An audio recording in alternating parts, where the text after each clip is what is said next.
Greetings, liberal brothers and sisters, and welcome to the 21st episode of Let's Get On With It Liberal Crime Squad.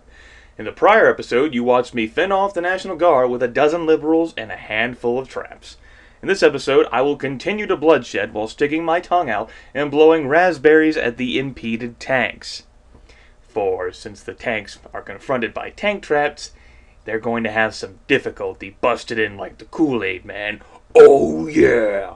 And just fucking me up. Let's get on with this now, shall we? Now, as you can see, I've already I fixed the nudity by giving them all a set of army body armor that's not blooded or damaged. The blooded part will be fixed during the fight. The damaged part, I hope that doesn't come back. These folks also have army body armor, except that it is blooded and damaged. Shouldn't make too much of a difference since they're in the back. Hopefully it doesn't become an issue. Also, Juan Scully, one of the programmers here for the Liberal Crime Squad, has decided to give himself a code name, which he uses on the internet to organize resistance against CorpNet. You know, fight the man and whatnot. So there you go. That's why it's not capitalized, because liberals don't necessarily have to capitalize their names. Fuck the system. Alright. Let's get on with this. And that's a good map layout. We have traps and there and around them as opposed to all the way in the fucking back. We should be able to handle this. Oh, and I suppose I'll reorganize the first squad. Jeez. Shell, Selma, and Fergie. There you go, Fergie.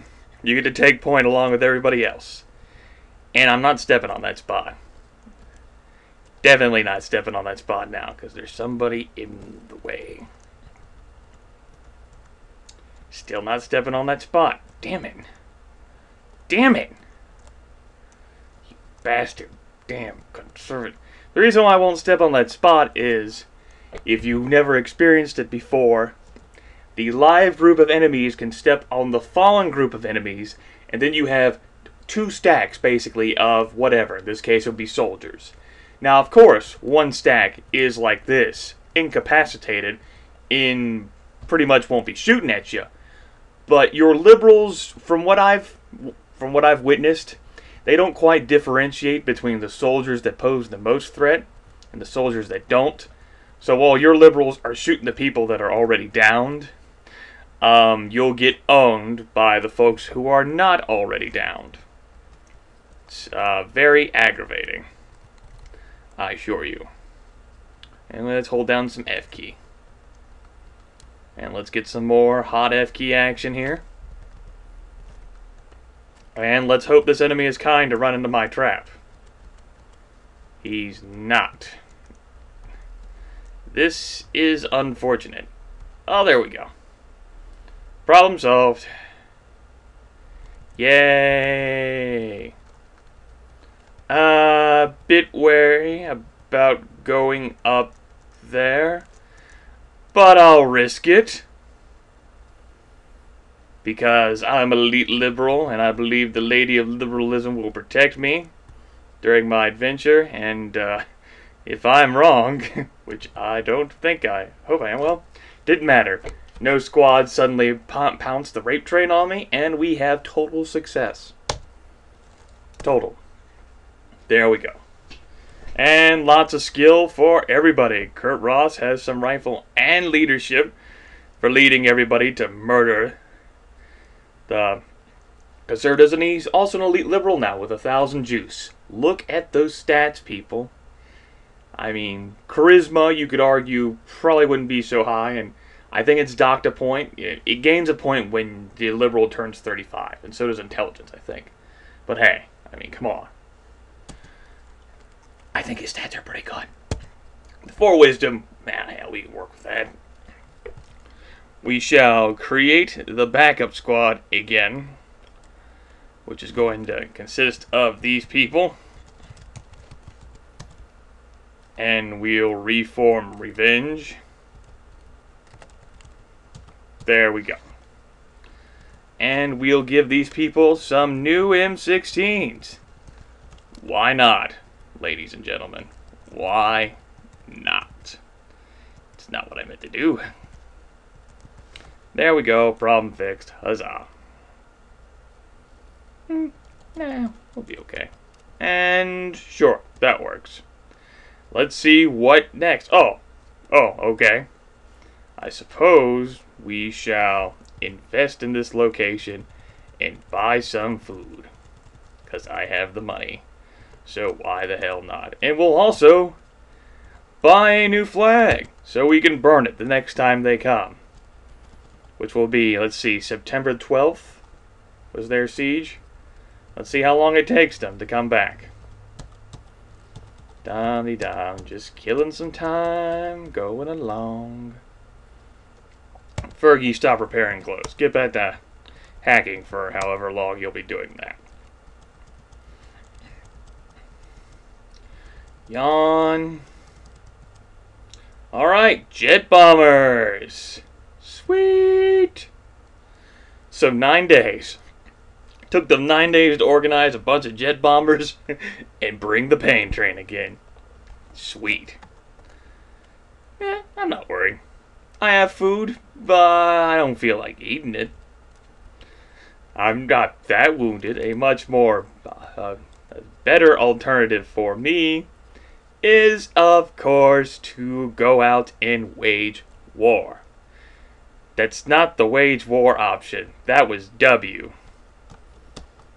Well, maybe I just will hold it. For a day, just to show you what happens. By the way, if you don't have any food, you can still wait a day, but your liberals take, I think, a point of health damage. Like, folks who are liberal will become, like, lightly wounded and stuff, even though they weren't cut or bruised or shot anywhere, because of hunger. So there you go. Now you know. I've never tested to see for how long you can do it, and what happens whenever you hold for too long. Perhaps your liberals die of starvation. That would be a very sad way to go. Anyway, I waited for a day. Huzzah, now you've seen it. Let's go murder these conservatives. Very liberally murder them, of course. How else could you murder them? To murder them any other way would be obscene. Huzzah. You notice that I didn't bother moving Hugo and Kathy to the back because, well, Hugo can actually shoot now without complaining all the time. So I figure, hey, he has some use. And I mean, I could put him back there so he has a smaller chance of, you know, dying, but hell. You know what? I think it's time. Rochelle, Fergie, you're up, folks. And now Dr. DeLorean's staying there. Let's do this. Vote or die, soldiers. Vote or die. Do you believe in the power of the Lady of Liberalism? You don't? That is most unfortunate. It's time for me to show you all the power of the Lady of Liberalism. Wow, I'm amazed Isaac actually lived that long, to be honest with you. So we have another martyr. Alright. Somebody to join Grimith. And Fergie has taken a blow. That is a shame, but it is all in the name of liberal justice, so hey. And we have success. And hell, might as well. And I hope somebody fixes Fergie's wounds so he doesn't, I don't know, continue to bleed. Thank you. There you go, folks. We have a martyr, unfortunately. But hey, I was tired of being a wimp. I'm sure you viewers were tired of me being a wimp. So there you go. And Fergie, since your name, you get a full promotion. Skipping everybody else. Straight to the main squad. Huzzah. Alright, folks. Thank you for joining me on this special, equally bloody episode of Let's Get On With It Liberal Crime Squad. First part in a series of 3. Next episode, I'm thinking I'm going to move from here. On the other hand, I want to see how far these the government will continue to push it. Hint, they don't stop. But hey, continuing to rack up the kills, it's fun for everyone. Besides, I actually lost a liberal. Izak, you will be missed. He's probably like, why are you pronouncing my name Izak? Because you had 2 S's in there, man. I'm not hating, I'm just reading it, man. Come on. It's Isaac. I hate my parents. Ah! Well, I'm sure you hate me too for getting you killed. Anyway, folks, I think I rambled enough on this video. See you all next time on Let's Get On With It Liberal Crime Squad.